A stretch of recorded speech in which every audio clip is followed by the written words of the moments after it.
नमस्कार दोस्तों, मैं निर्वाण फिर हाजिर हुआ हूँ एक नई रीडिंग के साथ। आ, किसी ने मुझसे पूछा था कि हम अपनी एनर्जी को कैसे बचाएं खराब लोगों से, जो हमारा अच्छा नहीं सोचते हैं, जो हमेशा एनर्जी लिंचिंग करते हैं। मीन्स आपकी एनर्जी को बैड यूज़ में लाते हैं। अगर वो स्पिरिचुअलिस्ट हैं तो और ज़्यादा ख़राब है आपके लिए, क्योंकि ऐसे लोग जो हैं आपकी ऊर्जा को गलत जगह इस्तेमाल करते हैं। आपसे ये ऊर्जा कई तरह से ली जा सकती है। देखिए, जब आप कहीं भी जाते हैं तो आपने देखा होगा कि कुछ लोगों के आने से एक जो ग्रुप होता है वो शांत हो जाता है, वो बात नहीं करना चाहता, क्योंकि उनकी ऊर्जा ज़्यादा प्रभावशाली है। जो व्यक्ति एंटर हुआ है उसकी ऊर्जा प्रभावशाली है। और ये जो ग्रुप हो सकता है, ये पूरा का पूरा ग्रुप छुप छुप के काम करने वाला हो सकता है, तो वो लोग शांत हो जाएंगे। ऐसे लोग शांत इसलिए हो जाते हैं क्योंकि वो कम ऊर्जा के लोग होते हैं और उनकी सारी की सारी जो प्लानिंग है वो आपके पीठ पीछे ही चलती है। तो ऐसे लोग कभी भी सीधे काम नहीं करते। इनके सारे काम बहुत ही गंदे, बहुत ही गलत हो सकते हैं, इसमें कोई संदेह नहीं है। और वो आपसे सीक्रेट्स रखना चाहते हैं, इसीलिए वो शांत हो जाते हैं। वो आपके सामने ऐसी कोई बात ही नहीं करेंगे, उनकी सारी बातें पीठ पीछे ही होंगी। और जब आप उनकी एक्टिविटी पर गौर करेंगे कि उनकी हरकतें कैसी हैं, तो आपको संदेह हो जाएगा खुद ब खुद। आपको पूरी तरह से पता लग जाएगा कि अमुक व्यक्ति जो है, जो व्यक्ति हैं, उनकी जो एक्शंस हैं वो वैसे नहीं हैं जैसा वो दिखाते हैं। तो यहाँ से शक होना लाजमी हो जाता है। और जब आपको ऐसा लगे तो निश्चित रूप से आप ऐसे लोगों से जितना जल्दी दूर हो जाएं उतना अच्छा, क्योंकि ऐसे लोग निश्चित रूप से आपको नुकसान पहुंचा सकते हैं। क्योंकि वो लोग जब भी कोई कार्य करेंगे तो वो आपसे छिप कर करेंगे। यदि आप ऐसे लोगों को किसी संदेहास्पद चीज़ में पकड़ भी लेते हैं तो ये बहाना बनाएंगे, ये तो कोइंसिडेंस था, एक संयोग था बस, कि अमुक व्यक्ति वहाँ पर था। अन्यथा जो है ऐसा कुछ नहीं है, मेरी किस्मत अच्छी थी। कोई भी कहानी बना करके आपको सुना देंगे, कोशिश करेंगे कि आप उस पर बिलीव कर लो। तो ऐसे लोगों को जो आदत होती है, ऐसे लोगों की, वो बहुत झूठ बोलने की होती है। ये दिल से साफ नहीं होते। इनकी जो हरकतें हैं बहुत ही छुप छुप कर चलती हैं। और जो ऐसा करते हैं निश्चित रूप से भरोसे के काबिल तो नहीं है। तो करने दीजिए उनको जो भी करना है। इसमें आपके अपने शामिल हैं, मेरे बहुत सारे कलेक्टिव्स हैं जिनके अपने तथाकथित अपने इस ऐसी जो गंदगी है उसमें शामिल है। प्लानिंग प्लॉटिंग करना और झूठ बोलना, गंदे रिश्तों में रहना और ऐसी वाहियात चीज़ें करना पीठ पीछे, जो कि शोभा नहीं देता। अगर इनके राज बाहर आ जाए, अगर दुनिया इनका असली चेहरा देख ले ऐसे लोगों का, तो निश्चित रूप से इन पर थूकेंगे भी नहीं लोग। इतने गिरे हुए लोग हमारे इसी सोसाइटी में रहते हैं। और कहने को तो ये रिश्ते में कुछ भी हो सकते हैं, ये कलयुग है। मैंने ऐसी रीडिंग्स की हैं, जो मेरी रीडिंग्स में निकला है वो हैरत अंगेज था, और जो मैंने अपने जीवन में देखा है वो भी हैरत अंगेज है मेरे लिए। मतलब एक बिलीफ जो होता है वो हिल जाता है और इंसानियत से भरोसा उठ जाता है कि लोग कितने गिर सकते हैं। ये आप अपनी आंखों से देखते हैं ऐसे गिरे हुए लोगों को और उनकी हरकतों को। इस हद तक लोग गिरने को तैयार हो जाते हैं कि कहा नहीं जा सकता। एक जिन लोगों से आप उम्मीद नहीं कर सकते कि ये इतने गिरे हुए होंगे, जब उनकी उनके चरित्र के बारे में, और जब उनकी जो हरकतें हैं उनके बारे में जब आपका सामना होता है ऐसी चीज़ों से, तो आप अंदर तक हिल जाते हैं, कांप जाते हैं कि ये कितने गंदे लोग हो सकते हैं दुनिया में। ये एक परखने की बात है, बहुत ही ज़्यादा परखने की बात है कि इस हद तक लोग गिरने को तैयार हैं। तो देखिए, मैं ऐसे ही गिरे हुए लोगों की रीडिंग कर रहा हूँ जो आपके जीवन से जुड़े हुए हो सकते हैं। बहुत कम कलेक्टिव्स इसमें होंगे, और ये लोग जो हैं एक्सट्रीम लेवल पर, एक्सट्रीम लेवल, देखिए कोई ग्रुप हो सकता है, एक फैमिली ग्रुप हो सकता है, मैं इसको कल्ट कहूँगा। कल्ट कम्युनिटी वो होती है जो जिनके बीच में एक हिडन पैक्ट होता है, मतलब एक छिपा हुआ उनका कॉन्ट्रैक्ट होता है, आपस में सभी लोग मिले हुए होते हैं और एक दूसरे के गलत कार्यों में साझेदारी होती है सबकी आपस में। मतलब कोई भी गलत कार्य हो सकता है इस कल्ट का, एक ग्रुप जो एक ही तरह की बुरी आदतों का शिकार है। इसमें कुछ भी हो सकता है, कोई भी बुरी आदत, जैसे नशा हो सकता है, जैसे कि सेक्स हो सकता है, जैसे कि किसी प्रकार का विशिष्ट मनोरंजन हो सकता है जो कि विकृत हो, मीन्स उसको सोसाइटी में मान्यता ना प्राप्त हो, इस तरह का कोई मनोरंजन जहाँ पर लोगों की पीड़ा देखी जाती हो और कुछ लोग एंजॉय करते हो उस चीज़ को, ऐसा हो सकता है। तो इस तरह का कोई एक मनोविकृत लोगों का एक ग्रुप हो सकता है जिनकी जो मानसिकता है वो बहुत ही विकृत है, और इनको पीड़ा देखने में मज़ा आता है, लोगों को इमोशनली हर्ट करने में मज़ा आता है, लोगों को पेन में देखने में मज़ा आता है, सफरिंग मीन्स। अगर मैं एग्जांपल दूं तो एक तानाशाह था, ईदी अमीन, ये युगांडा नामक देश है अफ्रीका में, वहाँ का शासक था। तो इसको ह्यूमन फ्लैश खाना पसंद था। ये व्यक्ति इतना ज़्यादा तामसिक था, राक्षस मैं कहूँगा, कि उसको ह्यूमन ब्लड, ह्यूमन फ्लैश खाना पसंद था, और वो जिंदा लोगों को अपने सामने कत्लेआम करवाता था धीरे धीरे, जिससे कि वो उनका तड़पना देख सके। उससे उसको एक मेंटल सेटिस्फैक्शन मिलती थी। तो इसको अगर सभ्य समाज में देखा जाए, इस आदत को या इस हॉबी को उसकी, तो इसको मनोविकृति कहा जाएगा। तो इसी तरह के मनोविकृत लोग हो सकते हैं, मैं इससे डिनाई नहीं कर रहा हूँ। इस तरह के लोग नहीं होंगे कि मानव का मांस खाएं, लेकिन इस तरह के लोग जरूर होंगे कि मानव की ऊर्जा इस तरीके से लेते हैं कि वो जब वो सक्सेसफुल ना हो पाए तो उनको मज़ा आता है, कि किसी व्यक्ति को रोते हुए देखते हैं, उसको धोखा देते हैं मिल करके सभी लोग, तब उनको मज़ा आता है। रोना तड़पना देखना उनका शौक हो सकता है किसी का, किसी भी अच्छे व्यक्ति का। तो इस तरह के जो लोग होते हैं वो नार्सिसिस्ट कहलाते हैं, नार्सिसिस्ट कहते हैं ऐसे लोगों को। ये लो वाइब्रेशनल लोग होते हैं, और इनका जो प्रमुख एक पैटर्न होता है वो होता है सेक्सुअल हार्म। पहला तो ये आपकी ऊर्जा को कॉपी करते हैं। कॉपी करने का मतलब आपके जो अच्छे गुण हैं वो उनकी नकल करते हैं। आपसे आइडियाज़ लेंगे, लोगों को बताएंगे और कहेंगे ये मेरे आइडियाज़ हैं। आपके ज्ञान आपसे सीखेंगे, आपसे बात करेंगे और लोगों को दिखाएंगे कि ये मेरे पास मेरा ज्ञान है। ये आपकी की हुई चीज़ें, आपकी स्टाइल को कॉपी करेंगे। आप जो भी बताते हैं, जिस तरीके से बोलते हैं, वो कॉपी करेंगे। आपको कॉपी करके दुनिया को दिखाएंगे कि ये उनके विचार हैं, ये ऐसे लोग हैं। और धीरे धीरे क्या करेंगे, आपके बारे में जब बात करेंगे तो वो ये करते हैं कि अपनी जो बुराइयां हैं, जो उनको मालूम है अच्छी तरह, वो आपके बारे में लोगों को बताते हैं। तो एक तरह से डेस्टिनी स्वैप का ये पहला चरण है। डेस्टिनी स्वैप कैसे होता है?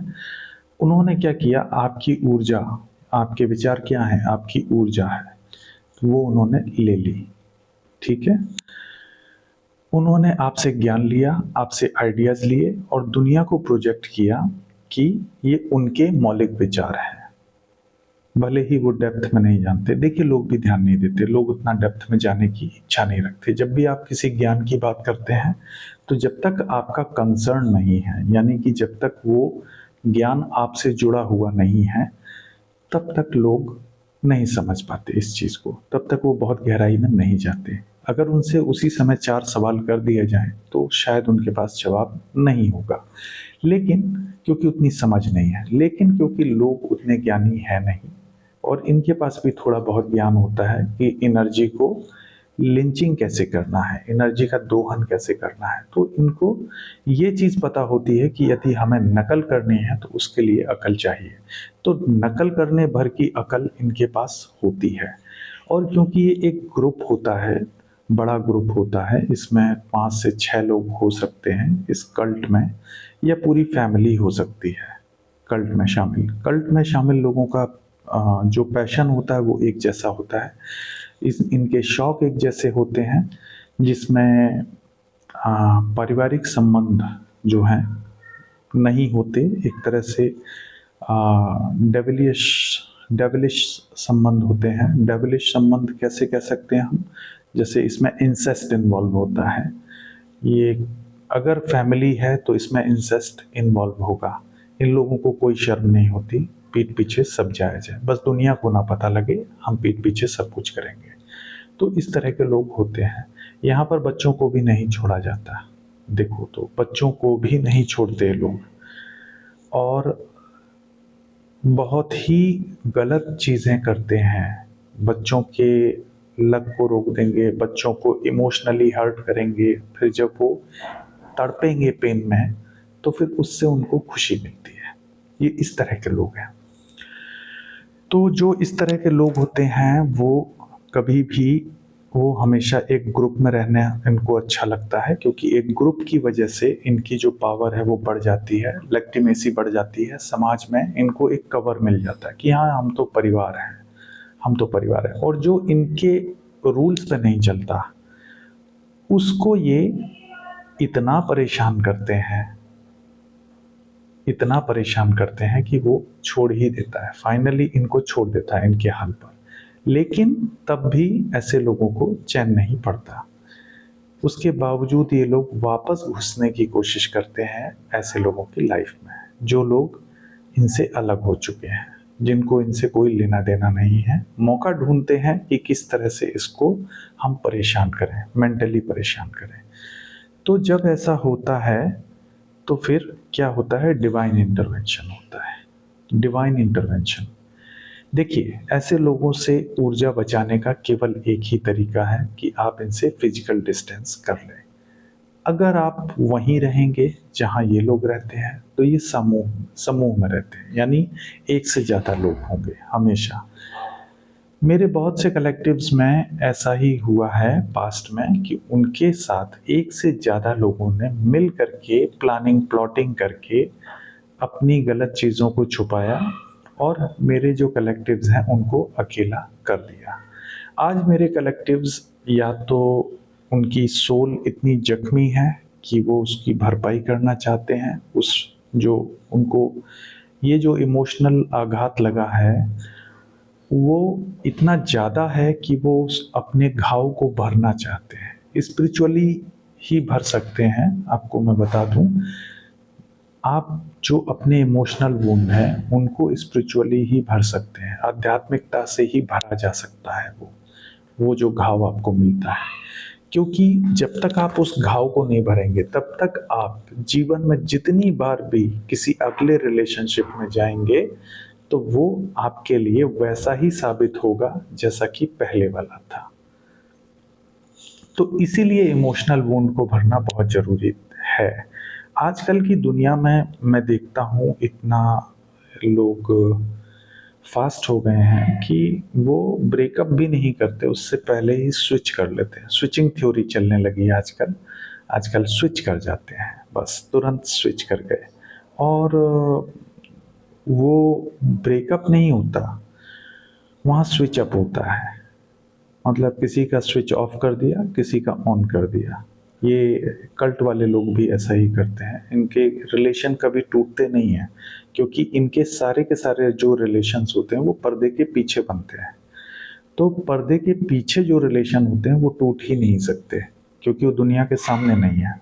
तो इनको ये सेफ लगता है, सेफ गेम लगता है कि हम जैसा करते हैं वो पर्दे के पीछे है, कोई साबित नहीं कर सकता। और इनका एक हिडन पैक्ट होता है। हिडन पैक्ट मीन्स कि कोई किसी की बात को नहीं खोलेगा, नहीं तो एक बड़ा जो चेन है, पूरी चेन पकड़ में आ जाएगी, पूरी चेन पकड़ में आ जाएगी। ऐसे लोग बहुत तेजी से पैर पसार रहे हैं, मैं ये भी बताना चाहता हूँ। इन लोगों ने अब जो खास तौर से एक नया जो युग आ गया है, इसमें इन लोगों ने अपनी पुरानी विद्याएं, जो ऐसे लोग होते थे पहले, वो आपको बता दूं सोसाइटी में नहीं रखा जाता था। पहले के लोग स्पिरिचुअल होते थे, तो ऐसे लोगों को देश और समाज से दूर रखते थे। ठीक है, इनकी मजबूरी थी कि इनको कभी भी सोसाइटी में नहीं रखा जाता था, क्योंकि ये एक्सेप्टेबल नहीं थे। लेकिन आजकल क्योंकि हम लोग अब स्पिरिचुअल नहीं रह गए, अब हम मेटेरियलिस्टिक हो गए हैं, भौतिकवादी हो गए हैं, तो ऐसे लोगों को हम पहचान ही नहीं पाते। क्योंकि भौतिकतावाद में जब आप पढ़ते हैं तो आपकी एनर्जी जो है वो फ्रीक्वेंसी कम हो जाती है। आप जब भी किसी ऐसे कार्य में जाएंगे जहाँ पर आप भौतिकतावाद में पढ़ेंगे, तो वहाँ पर आपके जो जो आपकी खुद की एनर्जी है वो फ्रीक्वेंसी घट जाएगी। क्योंकि उसका जो, देखिए होता क्या है, जब आप मटेरियलिस्टिक दुनिया में जाते हैं तो वो दुनिया एक पूरी तरह से साकार दुनिया होती है। ठीक है, साकार दुनिया में क्या होता है कि वहाँ पर चीज़ें बहुत जल्दी चेंज नहीं होती, रिजिड होती हैं। जो प्रेजेंट है वो क्या है, प्रेजेंट है साकार। पास्ट क्या है, वो निश्चित है। अब वो साकार हो या ना हो, लेकिन वो पास्ट जो है इवेंट है, वो घट चुका है, तो वो एक फ्रीक्वेंसी में कन्वर्ट हो जाता है। ठीक है, प्रेजेंट जो है वो पूरी तरह से मेटेरियलिस्टिक है। ये जो इंस्टेंट है, आप जो देख रहे हैं इस पल, ये जो मेरी टेबल है, ये जो दिया जल रहा है, ये जो आप देख रहे हैं, ये साकार है, इसको बदला नहीं जा सकता। ये अभी इस इंस्टेंस पे आप देख रहे हैं। आप चाहें तो इसको ना देखें, तब भी ये घटित हो रहा है, क्योंकि ये प्रेजेंट में है। फ्यूचर जो है टोटली अनडिसाइडेड है, तो वहाँ पर फ्रिक्वेंसी बहुत हाई होती है। तो फ्यूचर देखने की जो काबिलियत है वो ऐसे लोगों में होती है जो बहुत हाई वाइब्रेशनल होते हैं, क्योंकि वहाँ की फ्रिक्वेंसी बहुत हाई है। और पास्ट जो है वो भी बहुत ऐसे लोग ही देख पाते हैं जो जिनकी वाइब्रेशन हाई होती है, क्योंकि वहाँ इवेंट स्थिर तो हैं लेकिन हिडन है, हिडन हो सकते हैं। तो हिडन चीज़ों को देखने की काबिलियत और फ्यूचर देखने की काबिलियत बहुत ही हाई वाइब्रेशनल लोगों में होती है, अमूमन होती है। आपको हम इंट्यूटिव कब कहते हैं, जब आप हिडन चीज़ों को देख लो और कुछ चीज़ों को देख के, कोर्स ऑफ एक्शंस देख करके आप एक सर्टेनिटी में फ्यूचर प्रिडिक्ट कर सकते हैं।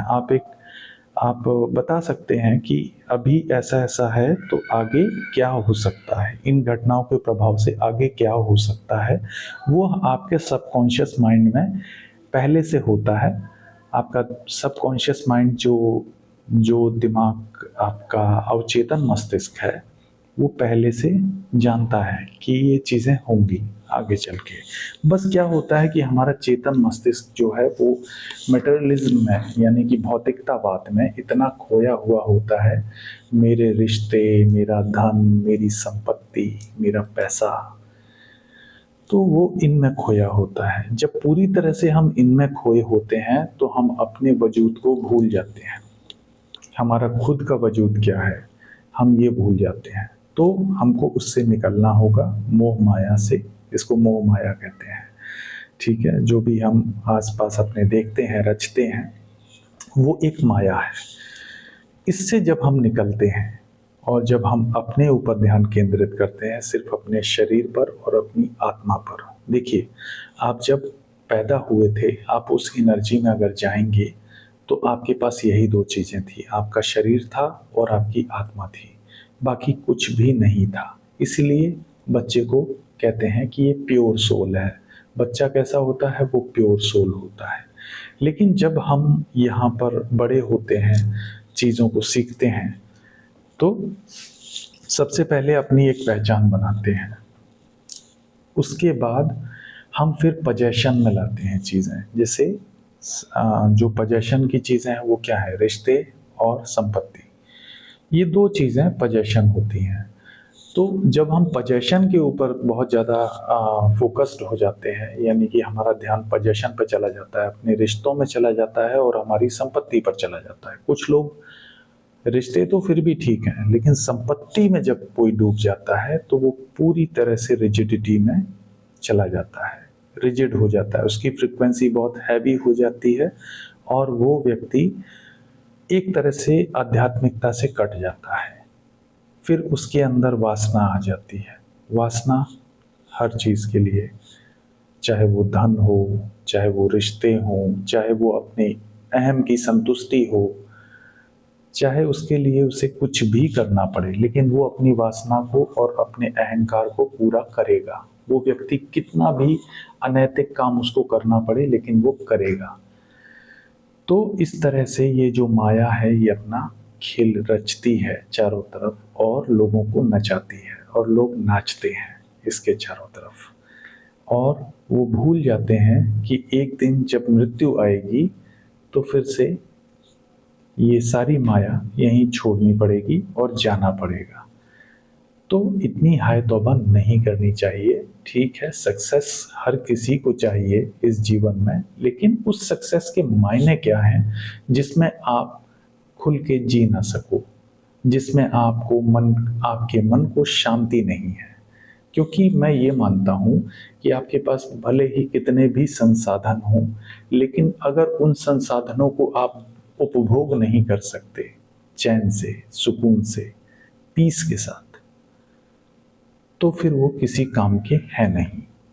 सपोज दैट एक व्यक्ति खाने का बहुत शौकीन है और उसने क्या किया, केवल उसको खाना खाने का शौक था और उसने अपनी संपत्ति इतनी अर्जित की कि वो दुनिया की हर डिश खाने लायक बन सके। उसने ज़रूरत से ज़्यादा एफर्ट किया संपत्ति कमाने के लिए, ज़रूरत से ज़्यादा बर्डन लिया, उसने अपने शरीर को गला दिया, वो इतनी मेहनत किया कि वो हर जगह के खाने को अफोर्ड कर सके खाने के लिए। और मालूम पड़ा कि जब उसने ये सब दुनिया भर की टेंशन ली, स्ट्रेस लिया और इतना सब कुछ संपत्ति अर्जित कर ली, उसके बाद उसको डायबिटीज़ हो जाती है। अब वो खा नहीं सकता। तो बताइए, उसकी जो ये मेहनत है, जो ये त्याग है, जो उसने संपत्ति को अर्जित करने में ज़रूरत से ज़्यादा अर्जित करना था उसको, क्योंकि उसको फिर लालच क्या होता है, एक बार शुरू होता है तो बढ़ता चला जाता है, तो फिर उसको डायबिटीज़ हो गई। अब वो खाने के लायक नहीं रहा। तो इस चीज़ से हमको क्या सीख मिलती है? ये कि हर इंस्टेंस को जिया जाए। पहले तो जीना शुरू करिए, अपनी छोटी छोटी चीज़ों में खुशी ढूंढिए। छोटी उपलब्धि भी उपलब्धि है, इसको हम ये नहीं कह सकते कि वो उपलब्धि नहीं है। आपको एक चॉकलेट मिल जाए वक्त पर, आपकी बहुत इच्छा है और आपको एक चॉकलेट दे दी जाए उसी समय, तो आपकी जो खुशी है उस इंस्टेंस पर, वो बहुत बड़ी चीज़ है। उसके लिए आप गॉड को थैंक यू बोल सकते हैं कि देखिए, आपको ज़रूरत थी, बहुत ज़ोर से मन कर रहा था और आपको वो चॉकलेट मिल गई उस मौके पर जब आपको बहुत इच्छा थी। तो आप अंदर से इतना अच्छा महसूस करेंगे कि आपने सोचा भी नहीं होगा। हो सकता है कि आप उतना अच्छा तब ना महसूस करें जब आपके पास बहुत धन है और आप अपनी फेवरेट कार खरीद रहे हैं, तब शायद आप उतना अच्छा महसूस ना कर पाएं। उससे ज़्यादा खुशी आपको एक चॉकलेट दे सकती है। तो ये वक्त वक्त की बात है, मैं सभी की बात नहीं कर रहा हूँ, मैंने एक उदाहरण दिया है आपको, सिर्फ और सिर्फ एक उदाहरण। तो हर पल को जीना है। मैं एक सेमिनार मैंने अटेंड किया था बहुत समय पहले, उस समय जो वहाँ पर मेंटर थे उन्होंने बोला कि अगर तुम जो चाहते हो वो तुम्हें अचीव हो जाए, वो तुम कर लो, तो क्या होगा, उससे क्या हो जाएगा। सभी लोगों से सवाल पूछा कि ठीक है, सपोज दैट तुम चाहते हो कि तुम डीएम बन जाओ, आईएएस बन जाओ, तो उससे क्या होगा। तो वो बोलते हैं कि आईएएस बन जाऊंगा तो मेरे माता पिता बहुत खुश होंगे। ठीक है, माता पिता खुश होंगे तो उससे क्या होगा। तो बोलते हैं कि माता पिता खुश होंगे तो मुझे अच्छा लगेगा और मैं फिर पैसा अर्न करूंगा, नाम हो जाएगा, मेरा सम्मान मिलेगा समाज में, एक स्थान मिलेगा। तो फिर उन्होंने आगे पूछा उससे क्या होगा। फिर मेरा प्रमोशन होगा तो मैं सचिव बनूंगा, सेक्रेटरी की पोस्ट पे जाऊंगा। तो फिर उन्होंने पूछा इसके बाद क्या होगा। इसके बाद मैं अपनी सर्विस पूरी करके रिटायर हो जाऊंगा, तो उसके बाद क्या होगा, उन्होंने फिर पूछा। तब मैं खुश होऊंगा। तो बोले इतना सब करने के बाद तुमने क्या बोला, ये सब हासिल करने के बाद तुम तब खुश होगे। क्या खुश होना इतना कठिन है कि उसके लिए 60 साल, आप 60 साल की उम्र तक इंतजार करोगे खुश होने के लिए, इतनी मेहनत करोगे एक प्राकृतिक चीज के लिए जो कि आप अभी भी हो सकते हो। तो ये नहीं सोचना चाहिए कभी भी, क्योंकि खुशियां जो हैं वो आपको किसी भी चीज में मिल सकती हैं। आप 60 साल इंतजार नहीं करिए उस चीज के लिए। आपको इंतजार नहीं करना कि आपके पास सब हो जाएगा तब आपको खुश होना है, नहीं। छोटी छोटी चीजों में खुशियां ढूंढिए। बहुत छोटी छोटी चीजें होती हैं, बच्चे की मुस्कुराहट में खुशी, अपनी पत्नी को अगर आप देखते हैं वो खुश हो जाती है, उसको प्यार से देखते हैं, वो खुश हो जाती है, उसकी खुशी। आपकी पत्नी आपकी सेवा कर देती है, आपको दर्द हो रहा है वो आपके लिए बाम ले आती है, आपके आपकी हेल्प कर देती है, आपके आपके सिर दबा देती है या फिर कंधे दबा देती है, उसकी खुशी। बहुत बड़ी खुशियां हैं ये, बहुत खुशियां हैं, बड़ी खुशियां। और ये जो खुशियां हैं ये आप पैसे से नहीं खरीद सकते। चाहे आप कितना भी धन ले आइए, ये खुशियां आपको नहीं मिल सकती। ये खुशियां कैसे मिलती हैं, ये मिलती हैं किस्मत से। अगर आपकी किस्मत है तो आपके पास ऐसे रिश्ते होंगे, ऐसे ईमानदार लोग होंगे जो आपको उतना ही प्रेम देंगे जितना आप उनको देते हैं। रेसिप्रोकल होगा, ये बराबर का प्रेम। जो आप दे रहे हैं वही सामने से मिल रहा है आपको। जब ऐसा होता है तो वो असली जीत है आपकी, याद रखिए। जब आपको प्रेम करने वाले लोग मिलते हैं तो वो आपकी असली जीत है। इससे बड़ी जीत आपकी दुनिया में नहीं हो सकती कभी भी। प्रेम करने वाले, लेकिन स्वार्थी नहीं, स्वार्थ नहीं। देखिए, मजबूत होना जरूरी है, लेकिन जब आपको दिख जाए कि सामने वाला व्यक्ति आपसे प्रेम करता है तो फिर आपको उसके लिए समर्पित हो जाना चाहिए। क्योंकि जब आप समर्पित हो जाएंगे ना, अगर सामने वाले को आपने देख लिया कि वो व्यक्ति आपसे बहुत प्रेम करता है और आप उसके प्रति समर्पित नहीं हो रहे हैं, आप ये सोच रहे हैं कि मैं कैसे फायदा उठाऊं, तो फिर आपको उसका कर्मा भोगना पड़ेगा। ये मैं आपको बिल्कुल सही बात बता रहा हूँ। बहुत बुरा कर्मा भोगना पड़ता है ऐसे लोगों को जो फायदा उठाते हैं। तो क्योंकि ऊपर एक सत्ताधारी है सबसे बड़ा, आप अपनी किस्मत दूसरे पे तंत्र मंत्र करके लिखने वाले जो सोचते हैं कि हम तंत्र मंत्र कर लेंगे, कोई बात नहीं, डेस्टिनी स्वैप कर लेंगे, रिचुअल कर लेंगे, इस व्यक्ति की ग्रोथ को रोक लेंगे, बहुत सोचते हैं लोग, करते हैं, जलन की वजह से करते भी हैं। लेकिन जब ऊपर वाला चाहता है, ईश्वर चाहते हैं, तब फिर सारी की सारे जो गेम्स हैं वो ओवर हो जाते हैं, खत्म हो जाते हैं, पूरी तरह से मिटा दिए जाते हैं। और इतनी बुरी कर्मों की मार पड़ती है ऐसे लोगों पर कि एक एक शख्स जो होता है उससे बोलना नहीं आता, वो बता भी नहीं सकता कि उसको कितना पेन हो रहा है, क्योंकि पीठ पीछे सब किया है ना। पीठ पीछे करने वाले कैसे बताएंगे अपने मुंह से कि वो क्या भोग रहे हैं? नहीं बता सकते, किसी को नहीं बता सकते।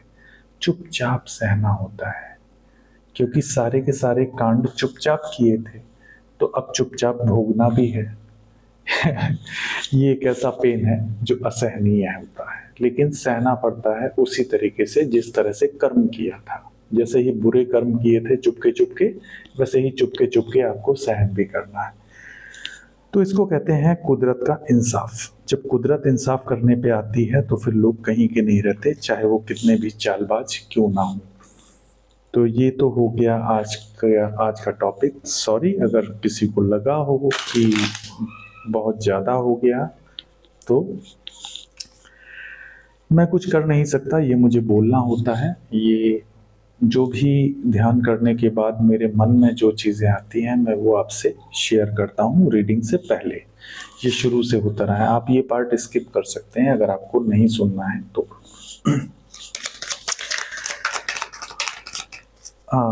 पहले cleansing. Archangel Michael, please guide me and protect me and cleanse the aura of my collectives.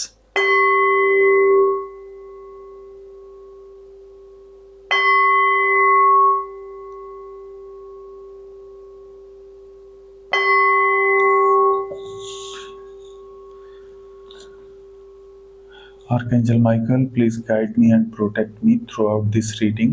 Archangel Shamuel, please heal my heart chakra and my collective's heart chakra. Archangel Raphael, please heal me and my collectives. Archangel Metatron, Archangel Gabriel, Archangel Uriel, please give me adequate knowledge so I can explain my cards to my collectives. Thank you, God. Thank you, universe. Thank you, angels. Thank you to my ancestors. Thank you thank you thank you. देखिए, मैं cards draw करूँगा और जो पहले 5 cards और bottom card जो आएगा वो तय करेगा कि ये रीडिंग किस ओर जाएगी।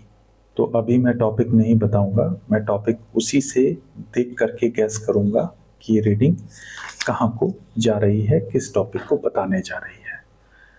ठीक है, तो चलिए कार्ड शफल करते हैं।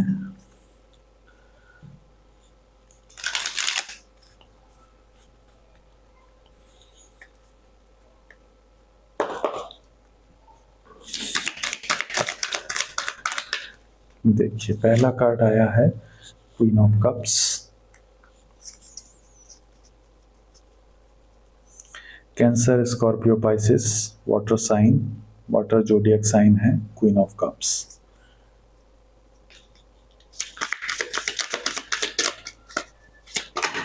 बहुत सारे कार्ड्स गिर गए हैं, मैं सब नहीं लूंगा, मैं सिंगल कार्ड लूंगा जो ओपन होंगे। यहाँ पर द वर्ल्ड,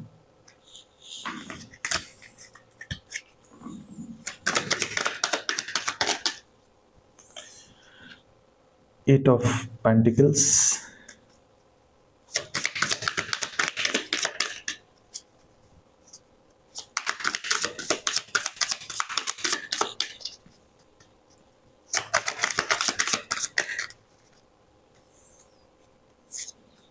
देखिए यहाँ पर 10 of swords,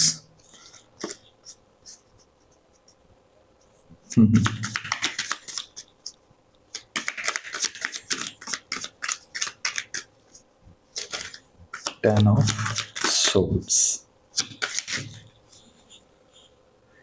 10 of swords and 9 of cups. Okay, तो ये कार्ड्स आ गए हैं, queen of cups, the world, 8 of pentacles, 10 of swords and 9 of cups, the chariot. देखिए यहाँ पर एक कोई व्यक्ति है जो बहुत ही इमोशनल है, queen of cups, queen of cups. ठीक, पास्ट में क्या हुआ है, इस क्वीन ऑफ कप्स, ये कोई चैरियट एनर्जी है जो कि घूमंतु है, बहुत ज़्यादा घूमंतु।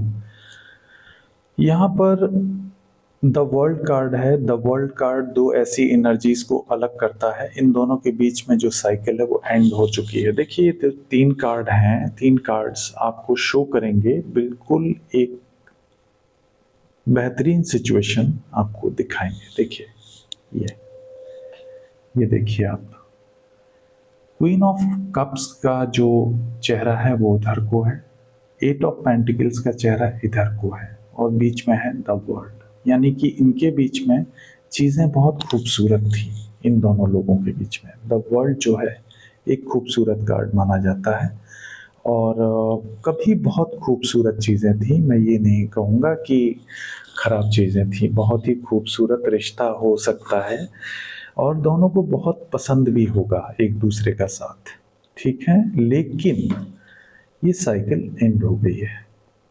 एंड हो गई है, क्यों एंड हो गई है? क्योंकि यहाँ पर जो दूसरा व्यक्ति था, एक व्यक्ति इमोशनल था और एक व्यक्ति बहुत प्रैक्टिकल था। एट ऑफ पेंटिकल्स जो दिखाता है ये कोल्ड एनर्जी को दिखाता है और कप्स एनर्जी जो है ये लिक्विड है। पेंटिकल्स क्या होते हैं? पेंटिकल्स का मतलब धन, धन से जुड़ा हुआ, यानी कि मेटेरियलिस्टिक चीज़ों से जुड़ा हुआ व्यक्ति, डीप रूटेड है उसके अंदर मेटेरियलिज्म। देखिए ये व्यक्ति धन के साथ तो बहुत अच्छा है क्योंकि इसका बहुत घनिष्ठ नाता है धन से, और ये घूमंतु है चैरियट। ये बहुत ज़्यादा जल्दबाजी में रहता था और बहुत ज़्यादा एनर्जी से भरा हुआ व्यक्ति, क्योंकि इसको पैसे कमाने थे। बहुत मेहनत भी की है इसने, मैं ये नहीं कहूँगा कि इसने मेहनत नहीं की है, बहुत मेहनत की है, लेकिन मेहनत इसकी गलत दिशा में थी। मेहनत कहाँ थी? 10 ऑफ सोर्ड्स में। देखिए ये अपना धन कमाने की पूरी मेहनत कर रहा था, लेकिन किस बेस पर? किस बेस पर कर रहा था? किसी को धोखा देने में मेहनत कर रहा था। इसका पूरा का पूरा फोकस था कि किसी को बहुत ज़्यादा धोखा देना है, बड़ा वाला धोखा, जिससे क्या होता, इसकी 9 ऑफ कप्स की एनर्जी में ये आ जाता। 9 ऑफ कप्स की एनर्जी पाने के लिए इसने किसी को धोखा दिया, जिसको बोलेंगे विश कम ट्रू, सेटिस्फैक्शन। एक इसको इमोशनल स्टेबिलिटी चाहिए थी, इसको एक लग्जरी लाइफ चाहिए थी और एक ऐसी लाइफ चाहिए थी जिसमें सब कुछ हो, इसके पास रिश्ते हों, इसके पास धन हो, इसके पास संपत्ति हो और एक ऐसा पद हो, वो ओहदा हो जिसमें ये समाज को अकड़ करके दिखा सके।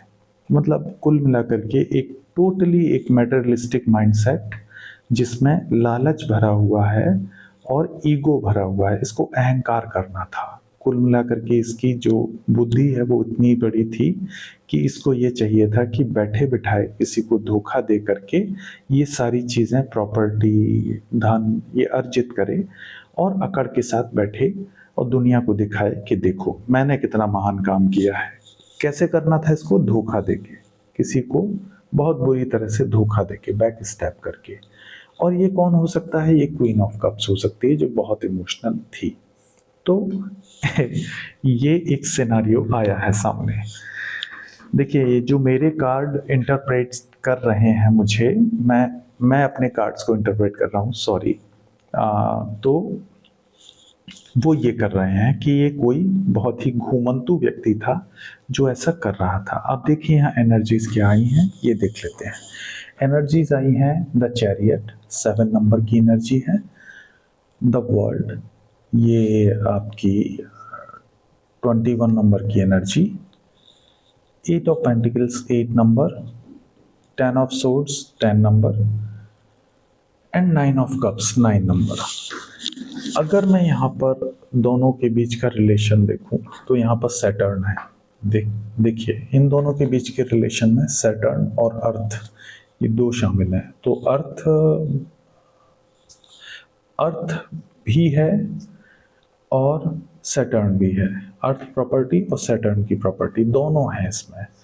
तो यहाँ पर था क्या, एक होलनेस थी, दोनों के बीच में एक ऐसा रिश्ता था जिसमें एक कंप्लीटनेस थी, जिसमें कोई कमी नहीं थी, ऐसा रिश्ता था। अगर हम कहें सेलिब्रेशन ऑफ लाइफ, तो वो था। आप ये सोचिए, दोनों का रिश्ता इतना मजबूत था कि एक खूबसूरती जो पैदा होती थी उस रिश्ते से, वो थी वहाँ पर। लेकिन क्या होता है कि एक व्यक्ति जब लालच में आ जाता है, या तो कोई चैरियट इसकी लाइफ में था जिसने इसको भरा है, जिसके कान भरे हैं कि तुम पैसा कमाओ, रिश्ते नहीं, तो इसने ऐसा काम करना शुरू कर दिया। क्योंकि जो रिश्ता दिखाता है वो बहुत बड़ा रिश्ता था, बहुत दिन चला, बहुत खूबसूरती से चला। ऐसा भी नहीं है कि कभी भी इस रिश्ते में एक ऐसा नहीं फील हुआ किसी को भी कि कोई कमी है, हर चीज़ बहुत अच्छी थी। लेकिन यहाँ पर धोखा देना शुरू हो गया था, एक व्यक्ति ने धोखा देना शुरू कर दिया था दूसरे को।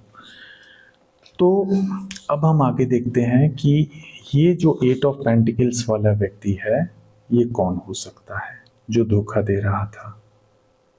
एक क्वीन ऑफ कप्स है, ये इमोशन का कप लेके बैठी है अकेली, और ये 8 ऑफ पेंटिकल्स है जो किसी को धोखा देने के लिए बहुत मेहनत किया है, इसने बहुत ज़्यादा मेहनत की है। देखते हैं इसको क्या मिलेगा, क्यों कर रहा था ये। सबसे पहले तो ये देख लेते हैं कि क्यों कर रहा था। आर्कएंजल माइकल प्लीज गाइड मी, ये क्यों कर रहा था। देखिए यहाँ पर 8 ऑफ सोर्ड्स की एनर्जी आई है, किसी प्रकार का मैनिपुलेशन इसको किया गया था, और ये नेगेटिविटी में आ चुका था पूरी तरह से नेगेटिव था, ये किसी नेगेटिविटी से जकड़ा हुआ था। तो 8 ऑफ सोर्ड्स ने हमको बता दिया। देखिए 8 ऑफ पेंटिकल्स, 8 ऑफ सोर्ड्स, बुरी तरह से नेगेटिव था ये। किसने किया था आर्कएंजल माइकल, क्यों था या किसने किया था, ये बता दीजिए। कार्ड गिरा है हर्मिट। देखिए हर्मिट ये सोल सर्चिंग को दिखाता है, इसकी सोल ऐसी थी, इंट्रोस्पेक्शन को दिखाता है, contemplation, wisdom, truth seeking, independence. तो ये खुद पहले से ही नेगेटिव था, इसकी सोल नेगेटिव थी, मैं ये कह सकता हूँ। या तो इस पर किसी तरह की तंत्र क्रिया की गई जिससे इसको नेगेटिव बनाया गया, या फिर इसकी सोल ही मेलाफाइड थी शुरू से, इसने कभी उसकी शुद्धि नहीं की। देखिए यहाँ पर जो एनर्जीज आई हैं, अगर मैं राशियों का जिक्र करूँ तो टॉरस, वर्गो, कैप्रिकॉन है, कैंसर, स्कॉर्पियो, पाइसिस है, जेमिनी, लिब्रा, एक्वेरियस एंड वर्गो। मैं ये कह सकता हूँ वर्गो एंड कैंसर अलग से आए हैं, ठीक है। तो यहाँ पर इसकी सोल या तो वैसी थी या फिर इससे कोई एंटिटी अटैच की गई थी। एंटिटी अटैच कैसे हुई है आर्कएंजल माइकल, अगर ये एंटिटी थी तो कैसे अटैच हुई, या फिर इसके ऊपर ये नेगेटिविटी आई कैसे आई। 10 ऑफ पेंटिकल्स। देखिए इसकी फैमिली जो है बहुत नेगेटिव थी, इसकी फैमिली की वजह से ये नेगेटिविटी इसके अंदर आई। इसकी फैमिली का प्रभाव हो सकता है, इसकी फैमिली पैसे की लालची हो सकती है। द लवर्स, देखिए इसका कोई प्रेमी हो सकता है पुराना, या किसी के साथ ये इन्वॉल्व था, ये व्यक्ति था या थी अपने हिसाब से ले लीजिए। इसकी फैमिली बहुत नेगेटिव थी, और जिसके साथ ये इन्वॉल्व था रिलेशनशिप में पास्ट में, वो भी बहुत नेगेटिव था। और ये सब पास्ट की बात है क्योंकि हर्मिट कार्ड आ गया है। हर्मिट दिखाता है पिछली एनर्जीज को। तो आपसे पहले ये किसी के साथ रिलेशन में होगा, वो व्यक्ति बहुत नेगेटिव था, उसके इन्फ्लुएंस में आके, या फिर अपनी फैमिली के इन्फ्लुएंस में आकर के ये नेगेटिव हो चुका था, पूरी तरह से नेगेटिव हो चुका था। और अगर मैं यहाँ पर देखूं तो कब से चल रहा था ये सब आपको धोखा देने का खेल, क्योंकि देखिए काफ़ी दिन तक तो आपका रिलेशन ऐसा नहीं था, मैं ये भी कहूँगा। शुरू में बहुत अच्छा था, कुछ दिन अच्छा था, मैं ये कह सकता हूँ कम से कम, लेकिन उसके बाद ये नेगेटिव हुआ। तो मैं ये देखूँगा कि ये कब से ख़राब होना शुरू हुआ। 8 ऑफ सोर्ड्स 8 साल पहले, हर्मिट की एनर्जी 9 साल पहले, 10 साल पहले, किसी किसी के लिए 6 साल पहले। तो यहाँ पे 6 साल, 8 साल, 9 साल, 10 साल ये चीज़ें आई हैं। अगर इससे ऊपर का आपका रिलेशन है तो आप देख लीजिए, अगर इससे ऊपर का रिलेशन है तो आप देख लीजिए। लेकिन उसी समय से नेगेटिविटी आना शुरू हो चुकी थी आपके रिश्ते में। यहाँ देखिए, यहाँ पर द मैजिशियन का कार्ड आया है, तो कोई एक ऐसा व्यक्ति भी इन्वॉल्व था जो रिचुअल्स कर रहा था, ये हमको सोचना होगा। ये रिचुअल्स किस चीज़ के लिए कर रहा था, ये कार्ड भी ओपन हुआ था जिससे कि ये व्यक्ति ऑप्शंस में चला जाए। कोई नहीं चाहता था कि ये व्यक्ति आपके साथ कमिटेड रहे, वो व्यक्ति ये चाहता था कि ये व्यक्ति ऑप्शंस में जाए। तो ऑप्शंस में जाने की वजह से ये व्यक्ति ऐसा हो गया। अब देखते हैं कि यहाँ पर हुआ क्या है। इसकी पूरी फैमिली, जो मैंने शुरू में बोला आपसे, कोई पूरी फैमिली है जो एक कल्ट में शामिल है। एक कल्ट, मैंने बोला कल्ट क्या होता है, शुरू में ही मैंने बताया है आपको, आप उसको सुनिएगा। आप इस टर्म को इंटरनेट पर सर्च कर सकते हैं, CULT, कल्ट। कल्ट के बारे में आप पढ़िए। ये कोई कल्ट हो सकता है, कल्ट ग्रुप, पूरी फैमिली कल्ट हो सकती है, पूरी फैमिली डिमोनिक फोर्सेस के इन्फ्लुएंस में हो सकती है, पूरी फैमिली के काम बहुत गंदे हो सकते हैं, किसी तरह का पितृ दोष हो सकता है इनके परिवार को, या कोई फैमिली है जिसको पितृ दोष है और वो इसी तरह के कामों में इन्वॉल्व होते हैं। ये किसी को नहीं देख सकते कि कोई स्टेबल रहे, और जो भी अच्छी एनर्जी को देखते हैं उसकी लिंचिंग करने लगते हैं। तो ये करता क्या था, 8 ऑफ पेंटिकल्स इसमें क्या कर रहा था, या तो ये इस फैमिली की भरपाई कर रहा था, पैसा दे रहा था इनको, फैमिली को पैसा आ रहा था इसके गलत कार्यों से, या इसके धोखा देने से। जो क्वीन ऑफ कप्स को इसने धोखा दिया है उससे इसको किसी तरह का मटेरियलिस्टिक गेन होने वाला होगा, इसीलिए ये पूरी मेहनत से लगा हुआ था उस चीज को पाने में। अब क्या है, अब देखिए एस ऑफ पेंटिकल्स, इसने ऑफर दिया किसी को धन का। देखिए, आपसे धन अर्जित किया और किसी और को ऑफर दिया। किसको दिया, देखते हैं।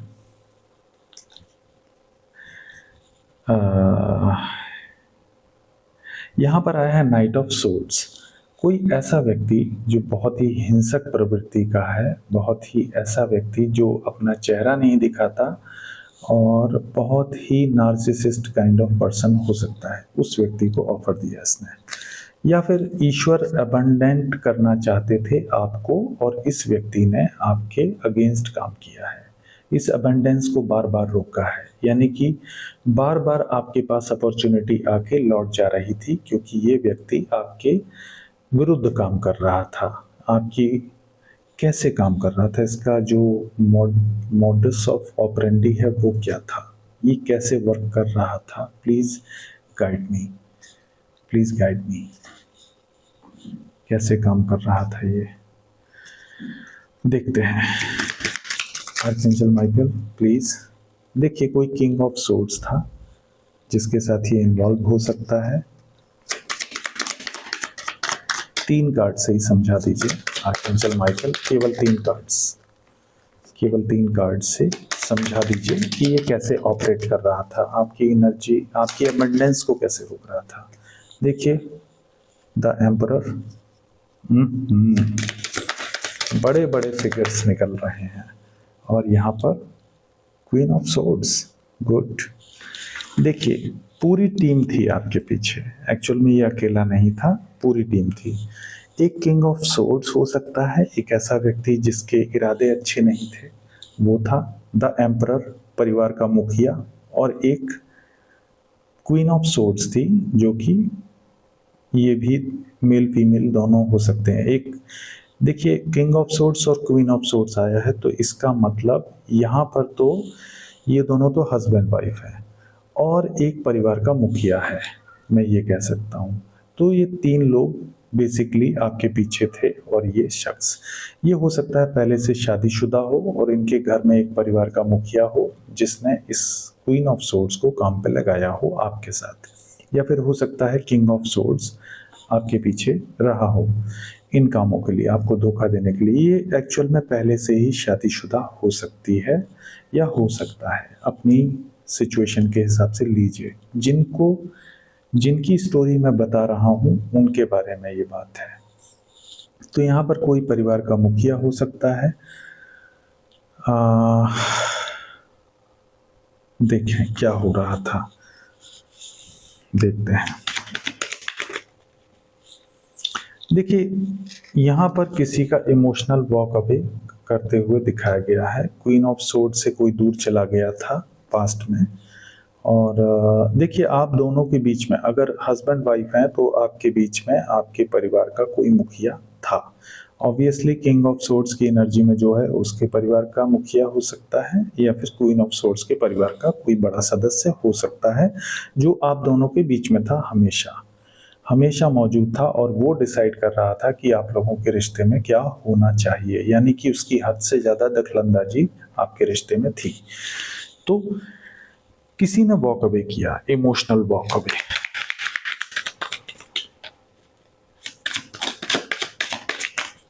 क्यों किया? जस्टिस।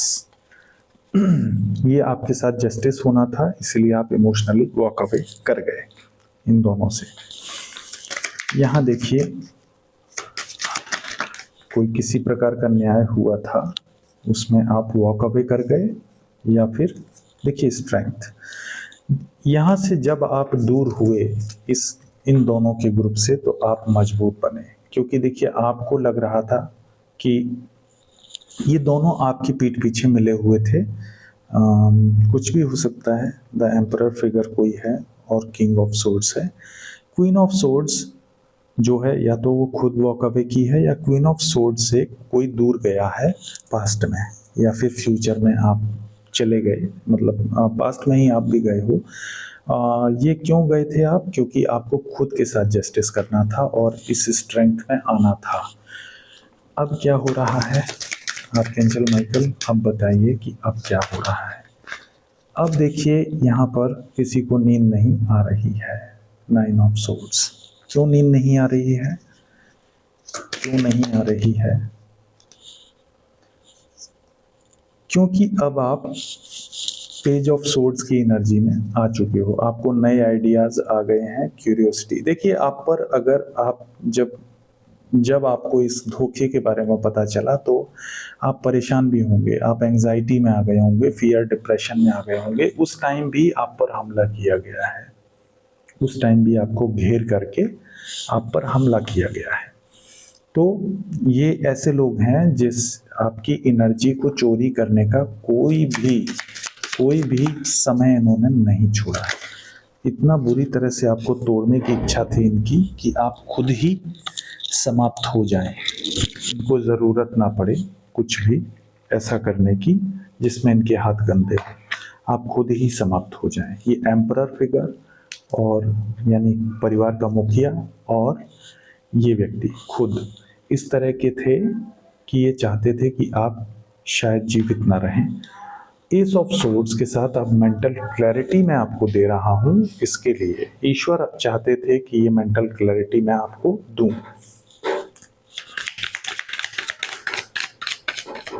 यहाँ पर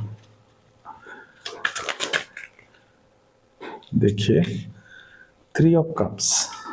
अब सेलिब्रेशन आ रहा है, या फिर आपको पता लग गया कि कोई व्यक्ति 3 ऑफ कप्स में था, थर्ड पार्टी सिचुएशन में था। अब ये थर्ड पार्टी सिचुएशन किसके साथ है? कोई बहुत कठिन नहीं है, आंसर आप जानते हैं किसके साथ है। The hierophant. समाज में कोई प्रतिष्ठित व्यक्ति है, ये थर्ड पार्टी है आपकी। देखिए समाज में प्रतिष्ठित व्यक्ति है, थर्ड पार्टी है। या तो ये व्यक्ति शादीशुदा है जो आपके साथ दिखावे के लिए रिलेशन में आया, इसने कहीं और शादी कर ली, आपसे शादी करने के बाद या आपके साथ रिलेशन में आने के बाद ये कहीं और थर्ड पार्टी में गया और शादी कर ली। या तो ये है, या फिर हम ये कह सकते हैं कि ये जो 3 ऑफ कप्स है वो इस एम्परर के साथ, यानी सेम सेक्स सिचुएशन हो सकती है यहाँ पर कुछ लोगों के लिए मैं बता रहा हूँ। यहाँ पर सेम सेक्स सिचुएशन हो सकती है और हेरोफेंट के साथ यहाँ पर शादी भी हो सकता है, रिचुअलिस्टिक वे में शादी भी की गई हो, क्योंकि इनको किसी प्रकार का तंत्र मंत्र करना था। देखिए मैजिशियन भी इन्वॉल्व था, तो उसके लिए रिचुअल जरूरी होता है। दो लोग यदि किसी प्रकार का रिचुअल जरूरी होगा इनके काम में, जिससे कि आपकी एनर्जी को लिंचिंग की जा सके, आपकी एनर्जी को नुकसान पहुंचाया जा सके। तो उसके लिए हो सकता है कि किसी शादी विवाह टाइप का एक रिचुअल किया गया हो पास्ट में। और कुछ लोगों के लिए यहाँ पर आ रहा है इन दोनों के बीच में, यानी कि घर के मुखिया और मैं क्या बोल सकता हूँ, अब कलयुग है, मैं बोलूँगा नहीं, अब आप समझ जाइए खुद ही, मैं कुछ नहीं बोलना चाहता यहाँ। 3 ऑफ वैंड्स देखिए, इसके बाद व्यक्तियों ने प्लानिंग प्लॉटिंग की है पूरी की पूरी, पूरी प्लानिंग एंड प्लॉटिंग की गई है यहाँ पर। और फिर अब ये वेट कर रहे हैं कि हमने क्या पाया। अब ये असेसमेंट कर रहे हैं उस चीज़ का कि इनको ये सब करके क्या मिला है। अब मैं ये कार्ड्स हटाऊंगा और प्रश्नों के जवाब निकालूंगा। आज देखिए बहुत ही क्लैरिटी के साथ चीज़ें ओपन अप हो रही हैं। घर का मुखिया, घर की बहू हो सकती है, कोई लेडी हो सकती है ओल्ड, और एक यंग उम्र का लड़का हो सकता है। हो सकता है कि ये व्यक्ति ने बाहर मैरिज कर ली कहीं और उस परिवार का कोई बड़ा व्यक्ति है जो आप पर नज़र रखे हुए था और उसको आपके बारे में सब पता है, लेकिन आपको उसके बारे में भनक भी नहीं है, क्योंकि यही शातिर व्यक्तियों की पहचान होती है। इसकी पूरी फैमिली एक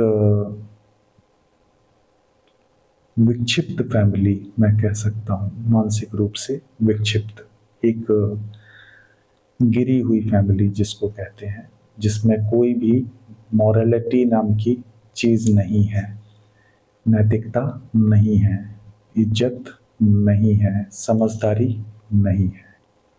उस तरह की फैमिली हो सकती है। यहाँ पर एक ग्रुप है जो फॉर्म हुआ केवल इसलिए कि आपको नुकसान पहुंचाना है, आपकी एनर्जी को चोरी करना है। तो पूरा का पूरा एक ग्रुप बन गया आपके चारों तरफ और आपको पता भी नहीं चला। हिडन एनिमीज हैं ये। परिवार में जो भी होते हैं इस तरह के दुश्मन, वो छिपे हुए दुश्मन होते हैं और आपको ज़्यादा सावधान रहना पड़ता है इस सिचुएशन में। तो ये सब चीज़ें चल रही थी। घर का मुखिया इन्वॉल्व था। ये मुखिया कोई विडो लेडी हो सकती है या कोई एक बुजुर्ग आदमी हो सकता है जो अपनी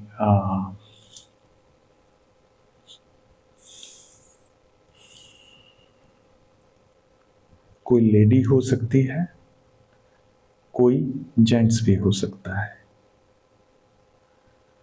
मैं ये कुछ भी हो सकता है, एनीथिंग। कुछ लोगों के लिए ये सेम सेक्स रिलेशनशिप भी है और इसका कुछ नहीं किया जा सकता, नथिंग, क्योंकि जो है वो है।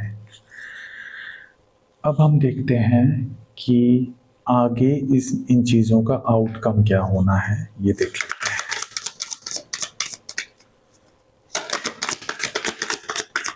इन चीज़ों का आउटकम क्या होना है, archangel Michael please guide me.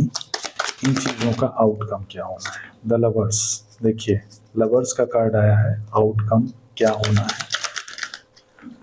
Chariot, ठीक है, चैरियट आ गया।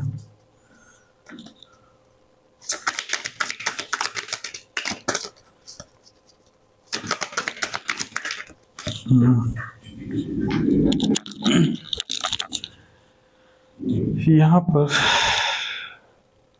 2 कार्ड्स आए हैं। मैं कंफ्यूज नहीं होना चाहता हूँ, ना ही आपको करना चाहता हूँ।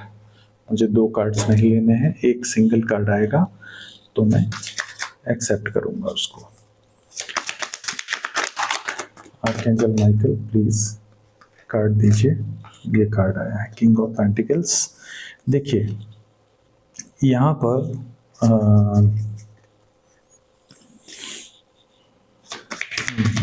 पॉजिटिव सिचुएशन आ रही है आपके लिए, मैं यही कहूँगा। द लवर्स का कार्ड आया है, किंग ऑफ चैरियट का कार्ड आया है और किंग ऑफ पेंटिकल्स का कार्ड आया है। मैं यही देख रहा हूँ। Archangel Michael please give me one more card. Hermit, देखिए हर्मिट का कार्ड आया है और यहाँ पर आया जजमेंट। देखिए जजमेंट कार्ड आया है और बॉटम का कार्ड है एस ऑफ वांड्स। तो जो एनर्जीज आई हैं फ्यूचर में क्या होना है आपके साथ वो मैं बता रहा हूँ। देखिए यहाँ पर जो साफ साफ कहा जा रहा है, जजमेंट ईश्वर ने उतार दिया है ऊपर से नीचे, और अब जो जजमेंट आ गया है तो सारी की सारी जो चीज़ें हैं वो ईश्वर के हाथ में चली गई हैं, या फिर आपने सरेंडर कर दिया है और किसी और ने भी सरेंडर किया है। देखिए यहाँ पर कोई व्यक्ति ऐसा था जो लवर्स एक रिश्ता था, उसमें कोई घुमंतू था और कोई किंग ऑफ पेंटिकल्स था। यहाँ पर किंग ऑफ पेंटिकल्स कोई और हो सकता है जिसके जीवन में ट्रांसफॉर्मेशन आया है, यानी ईश्वर ने एस ऑफ वाइंड्स दिया है, न्यू प्रोजेक्ट, इंस्पिरेशन। तो कोई व्यक्ति अपने ऊपर काम कर रहा है न्यू प्रोजेक्ट में जाने के लिए, कुछ अपॉर्चुनिटी उसके पास आ रही है, ठीक है। और चैरियट जो है दिखाता है एक चलायमान स्थिति को, यानी लवर्स में से कोई एक, यानी आपके पास्ट रिलेशन का व्यक्ति कोई एक पीछा कर रहा है किंग ऑफ पेंटिकल्स का। तो किंग ऑफ पेंटिकल्स कोई हो सकता है, ये आप हो सकते हैं, आपके पर्सन भी हो सकते हैं, जो भी पास्ट में थे आपके साथ वो हो सकते हैं। तो ये कोई उनका पीछा कर रहा है, पास्ट रिलेशन है इनका, पास्ट लवर्स की एनर्जी है, तो इनका कोई पुराना लव रिलेशन हो सकता है, वो इनका पीछा कर रहा है और ये बन चुके हैं किंग ऑफ पेंटिकल्स अपने गलत काम करके। अब क्या हो रहा है, द हर्मिट एनर्जी में इंट्रोस्पेक्शन चल रहा है, यानी कि इनको किसी प्रकार की स्पिरिचुअलिटी में अब जजमेंट हो रहा है, इनके साथ जजमेंट हो रहा है, यानी कि हो सकता है, देख लेते हैं कि क्या आगे कार्ड आते हैं। ये चैरियट और किंग ऑफ पेंटिकल्स के बीच में क्या हो रहा है, आर्कएंजल माइकल प्लीज तो इनका रिलेशनशिप क्लियर कीजिए। देखिए टावर है, यहाँ पर टावर आ चुका है इन दोनों के बीच में, टावर है, इनका रिश्ता टूट चुका है, यानी जिसके लिए इन्होंने जिसके लिए ये सब छोड़ा था, आपको छोड़ा था, वहाँ पर टावर आ चुका है। द सन, यहाँ पर चीज़ सत्य बाहर आने वाला है बहुत जल्दी, मैं यही कहूँगा। The moon, the sun and the moon दोनों आ गए हैं, यहाँ पर रिचुअल्स भी हो रहे हैं, यहाँ पर सत्य भी बाहर आ रहा है। किसी प्रकार के रिचुअल्स हुए थे वो भी, उनका भी सत्य बाहर आ रहा है, या तो वो बैकफायर होंगे या फिर बेनकाब हो जाएंगे लोग जिन्होंने भी ये सब रचा था, खेल रचा था। क्योंकि देखिए ईश्वर ने एस ऑफ वाइंड्स यानी अपनी लाठी चला दी है इस किंग ऑफ पेंटिकल्स के ऊपर। कोई बहुत धनी व्यक्ति है जो ऐसा कर रहा था, पूरा का पूरा पूरी चीज़ें अरेंज कर रहा था आपके खिलाफ। पैसा हो सकता है इस व्यक्ति के पास और इसको बहुत घमंड भी हो सकता है अपने पैसे का। और ये जो व्यक्ति है, इसकी जो छोड़ी गई एंटिटीज़ हैं वो इसी पर अटैक करना शुरू कर दी हैं, जैसा कि दिख रहा है यहाँ पर। इसने आपके ऊपर एंटिटी अटैच की थी या किसी और के ऊपर, तो उसी के ऊपर वापस जाने लगी हैं। अब हर्मिट उसी को देखने लगा है, यानी कि पास्ट में जो एंटिटी किसी और के ऊपर अटैच थी अब वो वापस चली गई हैं और उसी व्यक्ति के पास चली गई हैं जो व्यक्ति उनको छोड़ रहा था या जो इंटेंडेड था। देखते हैं, और वो बहुत डीप इंट्रोस्पेक्शन में गया है। 10 ऑफ पेंटिकल्स, ये पूरी फैमिली बेनकाब होने वाली है या फिर भोगने वाली है जो भी इसने किया है। द मून के बाद फैमिली का कार्ड आया है, तो ये भोगने वाले हैं, सच आने वाला है बाहर। ये भी जो भी जादू टोने हो रहे थे वो भी आ रहा है। इन कार्ड्स को मैं ऐसे रख लेता हूँ तो ज़्यादा क्लियर हो जाएंगे। देखिए फैमिली मून, एक कार्ड और लूँगा, मेंटल क्लैरिटी का कार्ड है, एस ऑफ सोर्ड्स आ गया है यहाँ पर, तो एस ऑफ सोर्ड्स है। और बॉटम का कार्ड देख लेते हैं, बॉटम में आया है किंग ऑफ कप्स। देखिए क्वीन ऑफ कप्स शुरू में आई थी इस रीडिंग के, पहला कार्ड था क्वीन ऑफ कप्स और जो लास्ट कार्ड आया है वो है किंग ऑफ कप्स। तो यहाँ पर किसी प्रकार का ट्रांसफॉर्मेशन इन्वॉल्व है। कुछ लोगों के लिए ये एक बहुत टफ जर्नी थी, कुछ लोग अपने पुराने पार्टनर के साथ वापस जा सकते हैं, कुछ लोग शायद नहीं जाएंगे क्योंकि उनको मेंटल क्लैरिटी आ चुकी है कि ये किंग ऑफ कप्स नहीं है, ये तो किंग ऑफ पेंटिकल्स है। यानी ये पैसे का मीत है, इसको इमोशन से कोई लेना देना नहीं है। ये चीज़ आप समझ चुके हैं तो अब आप नहीं जाएंगे। लेकिन कुछ लोगों के लिए ऐसा है कि कोई व्यक्ति पूरी तरह से नेगेटिविटी से आज़ाद होगा और या तो किसी फैमिली को पता लगेगा सच्चाई के बारे में, हो सकता है कि पूरी की पूरी फैमिली ही मिसगाइड हो, या फिर एक पूरी खराब फैमिली जो थी वो पूरी की पूरी जो है डिस्क्लोज होने वाली है दुनिया के सामने कि इन्होंने क्या कुकर्म किए हैं। ये जो चीज़ें हैं ये आएंगी सामने। और किंग ऑफ कप्स के नीचे मून कार्ड आया है, यानी कि कोई एक जो पार्टनर है वो, उसके ऊपर जो मून मैजिक था वो रिटर्न हो जाएगा, ये इसमें कहा हुआ है। यानी कि कार्ड जो मेरे बोल रहे हैं वो ये बोल रहे हैं कि अब आपका पार्टनर, अगर उसके ऊपर नेगेटिव एनर्जी प्रोजेक्ट की गई थी या आपके ऊपर, तो अब वो बैकफायर हो जाएगी। बैकफायर होने के बाद अब वो उन चीज़ों से फ्री हो जाएगा जो पास्ट में उनके ऊपर डाली थी उनकी फैमिली ने।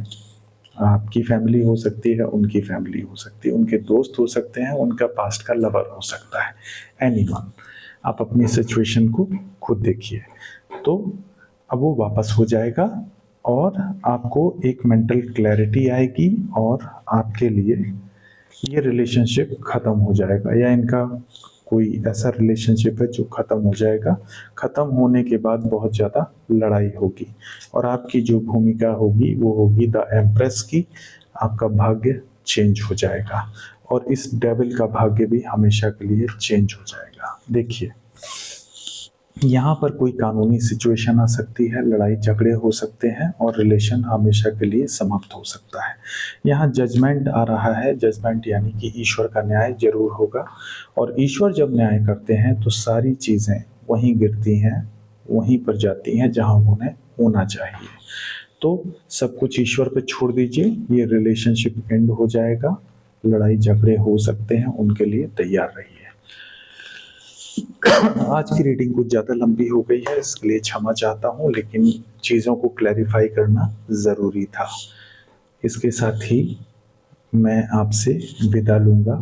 पेशेंट रहिए, बहुत ही ज़्यादा धैर्य रखना है आपको और अपने आप में मेंटली प्रिपेयर्ड रहना है। एक बार संग्राम अगर होता है तो होने दीजिए। देखिए जब हमको लॉन्ग टर्म की शांति चाहिए होती है तो उसकी एक कीमत चुकानी होती है। दुनिया में हर चीज़ की एक एनर्जी आपको चुकानी होती है। आपकी जो एनर्जी है वही इस दुनिया में चीज़ों को साकार करती है, इस बात को याद रखिए।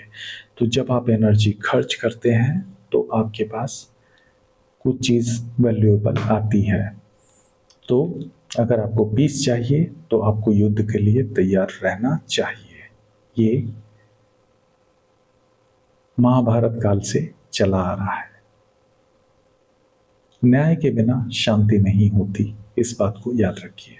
जब न्याय होता है उसके बाद शांति होती है। तो यदि अभी तक न्याय नहीं हुआ है तो यकीन मानिए शांति भी नहीं हो सकती। ईश्वर अपना न्याय करेंगे, उसके बाद शांति स्थापित हो जाएगी। इसके साथ ही मैं अपनी रीडिंग समाप्त करूंगा। यदि मेरी रीडिंग आपके जीवन से मिलती है और आपको कुछ इंसाइट मिली है मेरी रीडिंग से, तो प्लीज़ मेरे चैनल को सब्सक्राइब कीजिएगा और वीडियो को लाइक कीजिएगा। कमेंट्स में बताइएगा कि आपको क्या मदद मिली, कितनी मदद मिली। आपका आपका दिन शुभ हो, आपकी रात्रि शुभ हो, आपका जीवन शुभ हो। Thank you.